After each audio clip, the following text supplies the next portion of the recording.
बहनों और भाइयों नमस्ते। दोस्तों, आज दशहरे का महापर्व है।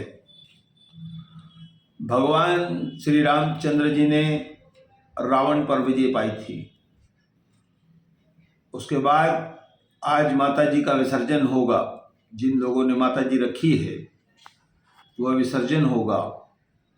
मैं एक ही न्यूज़ में आपको बधाइयाँ भी भेज रहा हूँ और न्यूज़ भी पढ़ रहा हूँ। सबसे पहले मेरी तरफ से, मेरी कार्यालय की तरफ से, मेरे मित्रों की तरफ से कुछ नाम भी मेरे पास आए हैं जो आपको बधाई देना चाहते हैं। सबसे पहले रामचंद जंगलदास वाधवा जेबी गारमेंट, मन्नू तलरेजा मचो एजेंसी, जो होजरी के बहुत बड़े व्यापारी हैं भाजी मार्केट के आसपास। मन्नू तलरेजा हमारे मित्र हैं। दिनेश चॉकलेट वाले, प्रेमनगर टेकरी उल्लासनगर 5, कुलदीप सिंह, गुरदास सिंह, आयल सिंघानी। मेरे मित्र घनश्याम दास, कुंदन दास कुकरेजा। कुलदीप मेरे सामने हैं जो इस वीडियो में हमारी मदद करते हैं, मैं उनको धन्यवाद दे रहा हूँ। आप सभी को माता रानी की और भगवान श्री राम जी की विजय पर, दशहरे के अवसर पर लाख लाख करोड़ करोड़ बधाइयाँ देता हूँ। ईश्वर करे आने वाला हमारा साल, नया साल जो होगा दीपावली के बाद, और जो हमारी आने वाली दीपावली है वह हमारे लिए सुखद हो, व्यापारियों का व्यापार हो, ऐसी मैं कामना करूँगा। दोस्तों, अब मैं मुद्दे पर आता हूँ, न्यूज़ पर आता हूँ। परसों आहूजा जो फर्नीचर बाजार उल्लासनगर 3 उनकी दुकान थी। दोस्तों, फर्नीचर की बड़ी बड़ी दुकानें होती है, उसमें आग लग गई। दुखद घटना है। ऐसी बातों से परिवार उजड़ जाते हैं, आसपास के लोगों को भी क्षति होती है। तो काफ़ी कुछ नुकसान वहाँ पर हुआ है। लेकिन मैं ये कहूँगा कि ऐसी घटनाओं के बाद भी न पुलिस प्रशासन जागता है, न महानगर पालिका जागती है, न पॉल्यूशन कंट्रोल बोर्ड जागता है। सबसे पहले गणेश उत्सव से कितना बारूद यानी कि फटाके हमारे शहर में पहुंच चुके हैं। लोगों के घरों के आसपास ये फटाके रख दिए जाते हैं।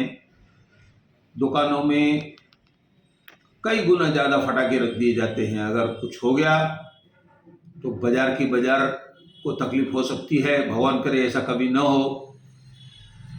लेकिन दोस्तों, बड़ी तकलीफ वाली बात है कि इतना सारा बारूद, क्योंकि हमारे शहर के आसपास के फटाके यहाँ से ही जाते हैं और गणेश उत्सव से इसका बड़ा व्यापार शुरू हो जाता है। पिछले दिनों उल्लासनगर 2 में एक व्यापारी के पास शिकायत होने पर जब फटाके निकाले गए तो 43 लाख रुपए का कितना फटाका होता है ये आप समझ सकते हैं। अब उसके बाद मैं आता हूँ कि जिस तरह से आहूजा फर्नीचर में आग लगी, ऐसी बहुत सारी फर्नीचर की दुकान हैं जिनको प्लाईवुड सप्लाई किया जाता है।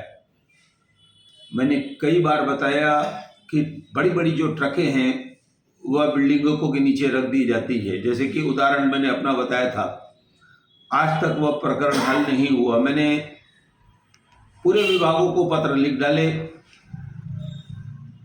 पॉल्यूशन कंट्रोल बोर्ड सैन, जो सबसे बड़ी ऑफिस है हमारे महाराष्ट्र की, उन्होंने महानगर पालिका को लिखा कि ये आपका काम है, आप उसको निकलवाइए। लेकिन दोस्तों, कल परसों भी वहाँ एक ट्रक प्लाईवुड अगर उतारा गया है। भगवान न करे कुछ हो गया तो हम लोग 14 घर हैं, हमारा कोई मालिक नहीं होगा। हमारे शहर में जब डीसीपी अश्वती जी थी, बड़ी सख्त किस्म की महिला थी और मर्दों से ज़्यादा थी दोस्तों। एक दिन मैंने उनको देखा कि उल्लासनगर 4 सेक्शन 25 कल्याण और उसके बाद मच्छी मार्केट में जो क्लब चलती थी, अब नहीं चलती है वहाँ पे, एक साथ छापे मारे। जब कल्याण क्लब वालों ने कहा कि अब तो उल्लासनगर की डीसीपी हैं, तो उस समय एक अच्छी बात थी कि उनके पति जो थे कल्याण के डीसीपी के थे, तो उन्होंने अपने पति को बुला लिया और इन सब चीज़ों पर कार्रवाई की। उसके बाद दीपावली आते आते एक फटाके की दुकान जिसके कई गोडाउन थे, मैं आपको एक बार फिर बताता हूँ, राशन वालों को, शराब वालों को, फटाके रखने वालों को गोदाम नहीं रखना है और जितना उनके पास लाइसेंस है, कितने फटाके उनको रखने हैं, यह सब चीज़ें मायने रखती है। तो जी अश्वती के बाद एक 10, 12, 15 साल हो गए होंगे, तो अब कार्रवाई हुई है। वह भी कार्रवाई जो थी भाइयों के झगड़े के कारण से हुई। तो इस तरह से हमारा प्रशासन जो है नींद में है। अगर भगवान न करे किसी दिन कोई अशांति हमारे शहर में हो गई, तो इस शहर का भगवान मालिक है।